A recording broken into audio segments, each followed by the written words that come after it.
नमस्कार दोस्तों, मैं डॉक्टर मानस अंकुर सतपथी, रायपुर, छत्तीसगढ़ से। आज वर्ल्ड ऑस्टियोपोरोसिस डे के उपलक्ष्य में मैं आपको ऑस्टियोपोरोसिस के बारे में कुछ विशेष जानकारियां साझा करने का प्रयास करूंगा। आशा करता हूं ये हम सब लोगों के लिए काफ़ी महत्वपूर्ण जानकारी होगी और ऑस्टियोपोरोसिस से बचने और उसके ट्रीटमेंट के लिए काफ़ी लाभदायक होगा। सबसे पहले जानने का प्रयास करते हैं कि ऑस्टियोपोरोसिस होता क्या है। ऑस्टियोपोरोसिस एक हड्डी का ऐसा रोग है जो तब विकसित होता है जब हड्डी के बोन मिनरल डेंसिटी, जिसे हम घनत्व कहते हैं, या द्रव्यमान जो रहते हैं हड्डी के, वो काफी ज्यादा मात्रा में कम हो जाते हैं, जिससे हड्डी की संरचना, उसके सेल्स की बनावट और हड्डी के अंदर की जो ताकत रहती है वह काफी ज्यादा बदल जाती है। और इस बदलाव के कारण हड्डियों में फ्रैक्चर के रिस्क और चांसेस काफी ज्यादा बढ़ जाते हैं। आमतौर पर ऑस्टियोपोरोसिस जो होती है वह एक साइलेंट डिजीज के रूप में होती है, जिसका मतलब यह है कि जब तक ऑस्टियोपोरोसिस में फ्रैक्चर नहीं हो जाता तब तक व्यक्ति को कोई विशेष सिम्टम्स नहीं आते हैं। मोस्ट कॉमनली ऑस्टियोपोरोसिस जो है वो ओल्ड एज में महिलाओं और पुरुषों में फ्रैक्चर का बहुत बड़ा कारण होता है। मूलतः फ्रैक्चर आम जिंदगी में तभी होता है जब हम एक्सीडेंट हमारी होती है या फिर हम किसी बड़ी ऊंचाई से गिर जाते हैं, परंतु ऑस्टियोपोरोसिस के केसेस में ओल्ड एज में महिलाओं और पुरुषों में छोटे मोटे चोट के कारण भी फ्रैक्चर हो जाते हैं। मुख्यतः ऑस्टियोपोरोसिस के कारण जो फ्रैक्चर होते हैं वो कूल्हे की हड्डी, जिसे हम फीमर बोन कहते हैं या हिप बोन कहते हैं, उसमें कॉमन होती है। रीढ़ की हड्डियां, जिसे हम स्पाइन कहते हैं, उसमें कॉमन होती है। और कलाई की हड्डी, छोटे मोटे गिरावट के कारण कलाई की हड्डियों में ऑस्टियोपोरोसिस के कारण फ्रैक्चर हो जाता है। तो ऑस्टियोपोरोसिस मुख्यतः एक बहुत बड़ा कारण है ओल्ड एज में फ्रैक्चर के रिस्क को बढ़ाने के लिए और फ्रैक्चर क्रॉस करने। अब हम डिस्कस करते हैं कि ऑस्टियोपोरोसिस होता किसे है। ऑस्टियोपोरोसिस जनरली किसी भी उम्र में देखा जा सकता है, परंतु बढ़ती उम्र के साथ ऑस्टियोपोरोसिस होने के रिस्क बहुत ज्यादा बढ़ जाते हैं और इसके रिस्क बहुत ज्यादा बढ़ती है बढ़ती उम्र के साथ। ओल्ड एज में जो महिलाएं हैं जिनमें मासिक धर्म बंद हो चुका है, उनमें हार्मोनल चेंजेस होने के कारण ऑस्टियोपोरोसिस होने की संभावना बहुत ज्यादा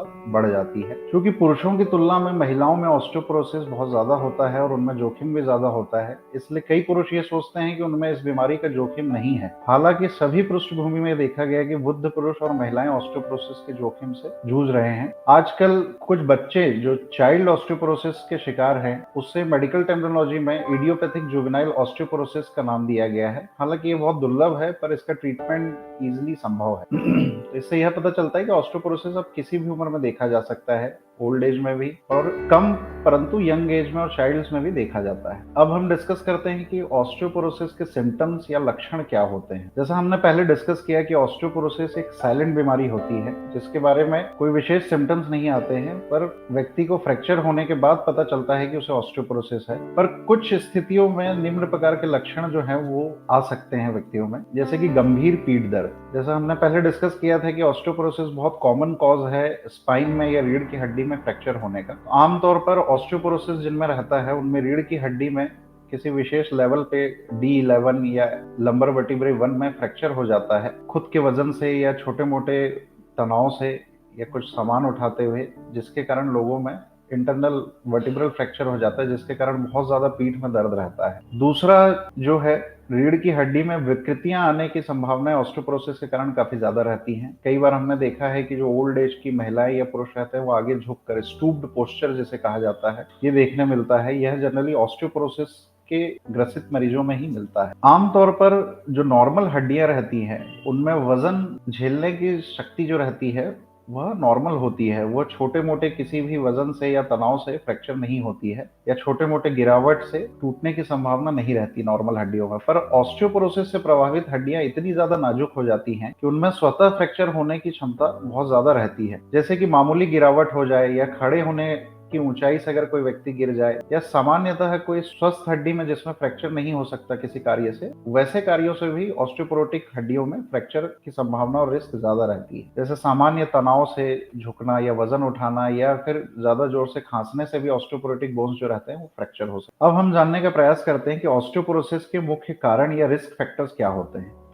जैसा कि हमने पूर्व में डिस्कस किया कि ऑस्टियोपोरोसिस तब होता है जब बहुत अधिक हड्डियों का बोन मास डेंसिटी कम हो जाता है और हड्डियों के ऊतकों या सेल्स में जो उसकी संरचना रहती है वो काफी ज्यादा चेंज हो जाती है, जिसके कारण हड्डी जो रहती है उसके ताकत में या बैलेंस लेने की क्षमता काफी कम होने के कारण उसमें फ्रैक्चर के रिस्क बढ़ जाते हैं। वैसे तो काफी सारे रिस्क फैक्टर्स हैं, लेकिन कुछ प्रिवेंटेबल और नॉन प्रिवेंटेबल कॉजेस होते हैं ऑस्टियोपोरोसिस के, जो इसके रिस्क और जोखिम को बढ़ाते हैं। जैसे कि जेंडर के बारे में देखा जाए तो महिलाओं में ऑस्टियोपोरोसिस के जो चांसेस और रिस्क रहते हैं वो काफी अधिक होते हैं पुरुषों की अपेक्षा, क्योंकि महिलाओं में जो हड्डियां रहती हैं वो थोड़ी छोटी और कमजोर होती हैं पुरुषों की अपेक्षा, तो उनमें बोन मिनरल डेंसिटी का लॉस जल्दी होने की संभावना रहती है। दूसरा, उम्र अगर कंपेयर किया जाए तो यंग एज की अपेक्षा ओल्ड एज 60, 65, 70 साल की उम्र में जो लोग प्रोग्रेस कर रहे हैं या वृद्ध अवस्था में ऑस्टियोपोरोसिस ज्यादा देखने को मिलता है। शरीर का आकार भी इसमें एक विशेष रोल प्ले करता है। जो दुबले पतले लोग रहते हैं उनमें हड्डियां थोड़ी कमजोर पाई जाती हैं, जिनमें ऑस्टियोपोरोसिस जल्दी होने की संभावना रहती है। कुछ स्टेट में पारिवारिक इतिहास या जिसे हम जेनेटिक फैक्टर कहते हैं,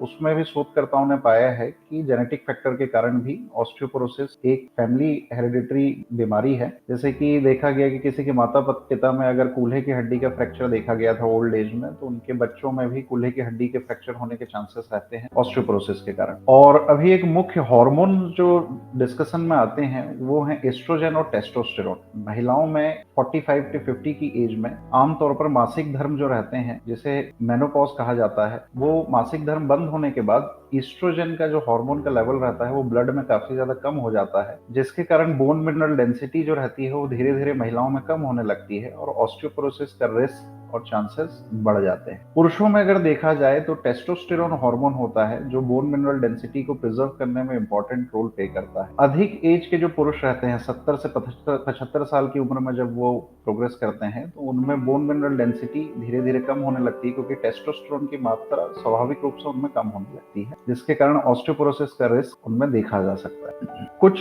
मॉडिफाइबल या प्रिवेंटेबल रिस्क फैक्टर्स भी ऐसे हैं, जैसे कि हमारे खान पान में चीजें देखी गई हैं, जैसे स्मोकिंग करना जो है वो बहुत बड़ा कारक है ऑस्टियोपोरोसिस के लिए। अत्यधिक शराब का सेवन करना, alcohol consumption is also risk factor for causing osteoporosis. कोई व्यक्ति अगर दिन भर बैठे हुए हैं, कोई एक्सरसाइज नहीं कर रहे हैं, कोई व्यायाम नहीं कर रहे हैं, तो उनमें भी ऑस्टियोपोरोसिस होने के चांसेस ज्यादा हैं। पर ये सब मॉडिफाइबल या प्रिवेंटेबल रिस्क हैं, इन सबको बदला जा सकता है। मुख्यतः डाइटरी इंटेक भी इंपॉर्टेंट होती है ऑस्टियोपोरोसिस के लिए। जैसे कैल्शियम और विटामिन डी का इंटेक अगर बहुत कम हो जाता है तो ऑस्टियोपोरोसिस होने की संभावना बढ़ जाती है। कुछ मेडिकल डिजीज या मेडिकल कंडीशंस ऐसे हैं जिसके बारे में हमको जानना चाहिए। अगर आप इस मेडिकल कंडीशन से ग्रसित हैं तो आप इसके बारे में जानकारी लीजिए कि आपको लंबे समय से अगर कुछ दवाइयां चल रही हैं तो आप ऑस्टियोपोरोसिस के शिकार हो सकते हैं। तो कुछ मेडिकल कंडीशंस जैसे रोमेटॉइड गठियावाद जिसे कहा जाता है, उसमें प्रेडनिसोलोन या ग्लूकोकॉर्टिकॉइड्स का बहुत अत्यधिक मात्रा में यूज होता है। तो ग्लूकोकॉर्टिकॉइड्स के यूज से रोमेटॉइड डिजीज के पेशेंट्स में ऑस्टियोपोरोसिस होने की संभावना काफी ज्यादा बढ़ जाती है। किडनी डिजीज के जो मरीज हैं, क्रोनिक किडनी डिजीज के जो मरीज हैं, उनमें भी ऑस्टियोपोरोसिस मिल सकता है। कैंसर के मरीज जैसे प्रोस्टेट का कैंसर या ब्रेस्ट कैंसर के मरीज जो लंबे समय से दवा ले रहे हैं, उनमें भी रोमेटॉइड आर्थराइटिस होने की संभावना काफी ज्यादा, ऑस्टियोपोरोसिस होने की संभावना काफी ज्यादा बढ़ जाती है। कुछ विशेष डिजीज जैसे अस्थमा के कंडीशन में, जिसमें लॉन्ग टर्म ओरल या फिर इनहेलेशनल स्टेरॉइड का यूज होता है, उनमें भी ऑस्टियोपोरोसिस ज्यादा देखने को मिलती है। आजकल प्रोटॉन पंप इनहिबिटर, जिसे हम गैस की दवाई या फिर आमतौर पर जो लोग कंज्यूम कर रहे हैं एसिड इनहिबिटर्स, उसमें भी स्टडी में देखा गया है कि एसिड इनहिबिटर्स के ज्यादा सेवन के कारण लंबे समय से अगर कोई व्यक्ति रोजाना एसिड इनहिबिटर्स जैसे पेंटोप्राजोल, ओमेप्राजोल का सेवन कर रहे हैं, उनमें भी कैल्शियम की कमी के कारण ऑस्टियोपोरोसिस होने की संभावना बहुत ज्यादा बढ़ जाती है, क्योंकि कैल्शियम को इंटेक के लिए या फिर शरीर में एब्जॉर्ब होने के लिए डाइजेस्टिव सिस्टम से एसिडिक एनवायरनमेंट की जरूरत पड़ती है। और हम अगर लंबे समय से एसिड को इनहिबिट कर रहे हैं अपने पेट के अंदर, तो उसके कारण कैल्शियम का एब्जॉर्प्शन नहीं हो पाता और वो बोन में जाकर डिपॉजिट नहीं हो पाता, और उसके कारण अल्टीमेटली ऑस्टियोपोरोसिस होता है व्यक्ति। कुछ लोग जो एंटी एपिलेप्टिक दवाइयां ले रहे हैं, जिसे हम मिर्गी की दवाइयां कहते हैं, अगर वो लंबे समय तक से एंटी एपिलेप्टिक मेडिकेशंस पे हैं तो उन्हें भी चेक करना चाहिए, क्योंकि उनमें भी ऑस्टियोपोरोसिस होने के चांसेस बहुत ज्यादा बढ़ जाते हैं। टाइप 2 डायबिटीज के कंडीशन में, जिसमें बहुत सारी विशेष प्रकार की दवाइयां दी जाती हैं, उनमें भी होने की संभावना ऑस्टियोपोरोसिस की ज्यादा होती है। तो अभी हमने डिस्कस किया कुछ प्रिवेंटेबल कॉज, जैसे कि स्मोकिंग, अल्कोहल, एक्सरसाइजेस, जिसको हम मॉडिफाई कर सकते हैं और ऑस्टियोपोरोसिस से बच सकते हैं। बाकी अब हम इसके बारे में डिस्कस करते हैं कि इसका डायग्नोसिस कैसे किया जा सकता है। डायग्नोसिस बहुत कॉमनली आजकल एक टेस्ट होता है जिसे हम डेक्सा स्कैन कहते हैं, जिसका फुल फॉर्म होता है ड्यूअल एनर्जी एक्सरे एब्जॉर्बियोमेट्री। इसमें व्यक्तियों का टेस्ट करने के बाद एक रेंज रेंज में रिजल्ट निकाला जाता है 0, +1, +2, -1 और -2। अगर आप 0, +1 और +2 के रेंज में हैं तो आपकी हड्डियों में ऑस्टियोपोरोसिस जनरली नहीं है। और -1 और -2 की स्थिति में अगर आप आते हैं तो पहला -1 का जो स्टेट रहता है वो ऑस्टियोपेनिक, मतलब कि आपकी हड्डियों में कैल्शियम और बाकी मिनरल्स की, बोन मिनरल डेंसिटी की कमी है। और -2 की स्थिति में अगर आते हैं तो सीवियर फॉर्म ऑफ ऑस्टियोपोरोसिस में वहां आता है, यानी कि आपकी हड्डी जो है वो काफी ज्यादा कमजोर है, वो ऑस्टियोपोरोटिक स्टेट में है और फ्रैक्चर के रिस्क बहुत ज्यादा बढ़े हुए हैं। तो ये एक सिंपल सा टेस्ट है, डेक्सा स्कैन, आप याद रखिएगा। इसके माध्यम से आप पता कर सकते हैं कि आप ऑस्टियोपेनिक हैं या फिर आपका बोन स्टेटस जो हेल्थ है बोन का वो नॉर्मल है कि वह किसी परेशानी में है। दूसरे कुछ ब्लड टेस्ट भी होते हैं जैसे कैल्शियम फॉस्फेट, और बॉडी में जो बोन्स के टूटने के कारण जो मार्कर्स डेवलप होते हैं उनके टेस्ट किए जाते हैं, जिसके माध्यम से यह इनडायरेक्टली पता लगाया जा सकता है कि अपने शरीर में ऑस्टियोपोरोसिस कितनी है, हड्डियों का क्या स्टेटस है बोन हेल्थ का। अब इन सब चीजों को जानने के बाद हम डिस्कस करते हैं कि ऑस्टियोपोरोसिस का उपचार कैसे किया जा सकता है या ट्रीटमेंट कैसे किया जा सकता है। ऑस्टियोपोरोसिस में जनरली जो इलाज का हमारा लक्ष्य होता है वो हड्डियों के नुकसान को धीमा करना या उसे रोकना, और मुख्यतः फ्रैक्चर जो ऑस्टियोपोरोसिस के कारण होता है उसे रोकना या उसे ट्रीट करने के बारे में हम ज्यादा सोचते हैं और उसके लिए प्रिवेंटिव मेजर्स लेते हैं। प्रॉपर उचित पोषण देना बहुत इंपॉर्टेंट है ऑस्टियोपोरोसिस के ट्रीटमेंट में। Calcium, vitamin D rich food का इंटेक लेना इंपॉर्टेंट है। जीवन शैली में परिवर्तन लाना बहुत इंपॉर्टेंट है, जैसे कि हमने प्रीवियस में डिस्कस किया कि अगर आप स्मोक करते हैं, अल्कोहल लेते हैं तो उसे बंद करिए। अगर आप रोजाना व्यायाम नहीं करते या एक्सरसाइजेस नहीं करते तो उससे आपको ऑस्टियोपोरोसिस होने की संभावना बढ़ती है। तो जीवन शैली में कुछ परिवर्तन लाने के बाद 15-20 मिनट आप रोजाना व्यायाम करिए, जॉगिंग करिए, चलिए, छोटे मोटे एक्सरसाइजेस से भी इससे बचा जा सकता है। मुख्यतः आजकल कुछ विशेष प्रकार की मेडिकल औषधियां जो हैं, जैसे एलोपैथिक मेडिसिन हैं, कैल्शियम हो गए, विटामिन डी हो गए, टेरीपेराटाइड के इंजेक्शंस हो गए, कैल्सिटोनिन के इंजेक्शन हो गए, डिनोसोमैब के इंजेक्शंस हो गए, ये सारी चीजें अवेलेबल है ऑस्टियोपोरोसिस के ट्रीटमेंट के लिए और ऑस्टियोपोरोसिस होने के पहले उसकी रोकथाम के लिए। परंतु इन सभी औषधियां या मेडिसिन का उपयोग तभी करना चाहिए जब ये किसी रजिस्टर्ड मेडिकल प्रैक्टिशनर या डॉक्टर द्वारा प्रिस्क्राइब्ड हो, और या अगर आप इन मेडिसिन में किसी भी प्रकार के मेडिसिन का सेवन कर रहे हैं तो रेगुलर चेकअप आप कराइए अपने डॉक्टर से, ताकि आपको पता चले कि इन मेडिसिन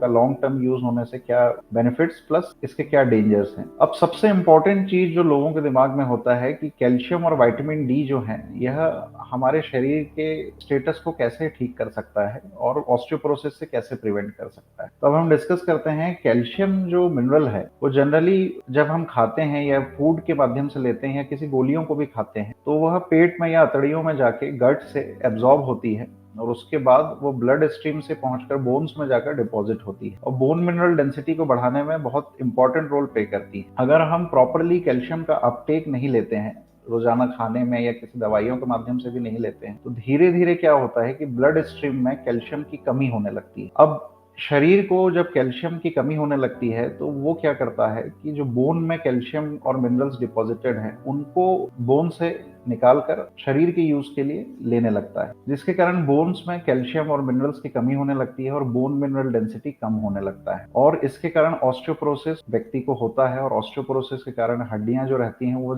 जालीदार हो जाती हैं, पोरस हो जाती हैं, और उनमें छोटे मोटे चोट के कारण फ्रैक्चर होने के चांसेस बहुत ज्यादा बढ़ जाते हैं। तो इस कारण प्रॉपर मात्रा में कैल्शियम और विटामिन डी का इंटेक बहुत इंपॉर्टेंट हो जाता है, ताकि ब्लड में कैल्शियम और विटामिन डी प्रचुर मात्रा में रहे, ताकि शरीर को हड्डियों से कैल्शियम और विटामिन डी को लेने की जरूरत ना पड़े। दूसरा, विटामिन डी जो है कैल्शियम के एब्जॉर्प्शन में बहुत इंपॉर्टेंट रोल प्ले करता है। अगर हम सिर्फ कैल्शियम का ही इंटेक करते हैं तो जरूरी नहीं कि हमारे बॉडी में बोन मिनरल डेंसिटी बढ़े। कैल्शियम जब भी हम इंटेक करते हैं तो डाइजेस्टिव सिस्टम से एब्जॉर्प्शन के लिए उसमें विटामिन डी का बहुत इंपॉर्टेंट रोल है। विटामिन डी जब सूरज की रोशनी का एक्सपोजर होता है हमारे शरीर को तो स्किन के नीचे से एक्टिवेट होती है और गट में जो डाइजेस्टिव सिस्टम है वहां जाकर कैल्शियम को एब्जॉर्ब कर उसे ब्लड स्ट्रीम में पहुंचाकर वहां से वह बोन में डिपॉजिट करती है। तो कैल्शियम और विटामिन डी जो है ये एक दूसरे के लिए बहुत इंपॉर्टेंट है। शरीर में कैल्शियम और विटामिन डी से ऑस्टियोपोरोसिस को प्रिवेंट किया जा सकता है। विटामिन डी का जो सबसे रिच सोर्स है वो सूर्य की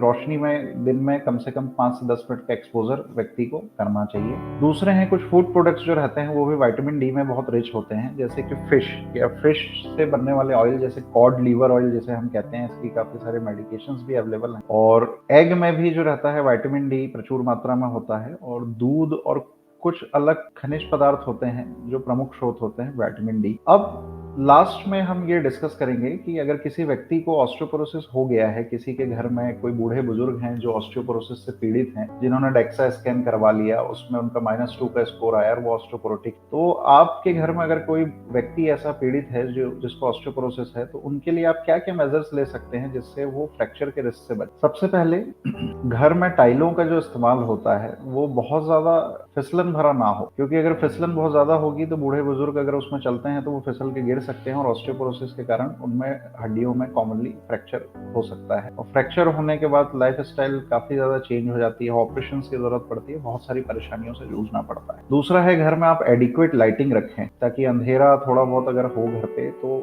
कोई अगर चल रहा है तो प्रॉपर ढंग से उसे साइट हो, विजन हो, तो गिरने की संभावना काफी कम हो। और घर पे जो गीला सरफेस होता है, वेट सरफेस पे चलने पे उनको मना करना चाहिए, क्योंकि फिसलन के कारण गिर सकते हैं और फ्रैक्चर होने के चांसेस बढ़ जाते हैं। दूसरा है, अगर किसी व्यक्ति को ऑलरेडी ऑस्टियोपोरोसिस हो चुका है तो हड्डियां उनमें कमजोर हो चुकी हैं, तो हड्डियों के पास जो मांसपेशियां होती हैं उसे अगर हम स्ट्रॉन्ग करते हैं तो हड्डियों के ऊपर जो वजन है वो कम जाता है और बोन का बैलेंस और बॉडी का पोस्चर प्रॉपर मेंटेन होता है। तो रेगुलर एक्सरसाइजेस के माध्यम से भी हम बोन मास डेंसिटी कम होने के बावजूद भी मसल्स को स्ट्रॉन्ग कर सकते हैं। पर चूंकि रिस्क के चांसेस, फ्रैक्चर के रिस्क के चांसेस बहुत ज्यादा बढ़ जाते हैं ऑस्टियोपोरोसिस में, तो जो भी एक्सरसाइजेस हम करते हैं वो बिना डॉक्टर के सलाह या फिजिकल थेरेपिस्ट, जो फिजियोथेरेपिस्ट होते हैं, उनके सलाह के बिना हमें नहीं करना चाहिए। उनसे पूछ कर ही जब वो एक्सरसाइजेस प्रिस्क्राइब करें उन्हें करना चाहिए। अगर आपका कोई भी सवाल है तो आप चैट बॉक्स में मुझसे पूछ सकते हैं, मैं इसका जवाब देने का प्रयास करूंगा। और आगे भी अगर आपको मुझसे जुड़ना हो तो आप मुझसे संपर्क कर सकते हैं।